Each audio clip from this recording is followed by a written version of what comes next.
మీ ఉచిత క్రైస్తవ వివాహ సేవ అయిన mark108.comకు స్వాగతం. పరలోక తండ్రి, ఈ శనివారం మేము నీ సన్నిధిలో కుటుంబ బంధాలు మరియు ఐక్యత కోసం ప్రార్థిస్తున్నాము. యేసయ్యా, ప్రతి కుటుంబాన్ని ప్రేమ, శాంతి మరియు నమ్మకంతో నింపమని ప్రార్థిస్తున్నాము.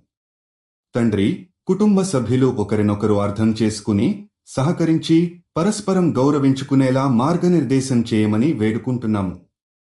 ప్రభువా, కుటుంబాల్లో ఏకత్వం మరియు పరస్పర నమ్మకం పెంపొందించాలని మేము ప్రార్థిస్తున్నాము.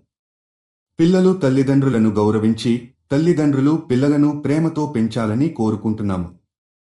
కుటుంబ సభ్యుల మధ్య అపార్థాలు, విభేదాలు తలెత్తకుండా నీ కృప తోడుగా ఉండాలని ప్రార్థిస్తున్నాము. యేసయ్యా, కష్ట సమయాల్లో కుటుంబాలు నీవు ఇచ్చే బలంతో నిలబడగలిగేలా ఆశీర్వదించు. కుటుంబాలు కలిసి ప్రార్థించి, నీ మాటను పాటించి నీ రాజ్యాన్ని అనుభవించగలిగేలా మార్పు తేవాలని మేము ప్రార్థిస్తున్నాము. దినసరి జీవితం ఎంత బిజీగా ఉన్నప్పటికీ కుటుంబ సభ్యులు కలిసి సమయం గడిపి అనుబంధాన్ని బలపర్చాలని నీ ఆశీర్వాదం కావాలి. తండ్రి, విడిపోయిన హృదయాలను కలిపి కుటుంబ బంధాలను మరింత బలపరిచేలా నీ దివ్య శక్తి తోడుగా ఉండాలని ప్రార్థిస్తున్నాము. కుటుంబాలలో ఆనందం, శాంతి మరియు ఐక్యత నెలకొనాలని మేము ప్రార్థిస్తున్నాము.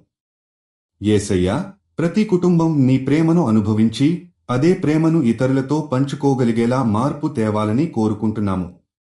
మీరు జీవిత భాగస్వామి కోసం చూస్తున్నట్లయితే దయచేసి mark108.comకి వెళ్ళండి. రిజిస్ట్రేషన్ ఉచితం.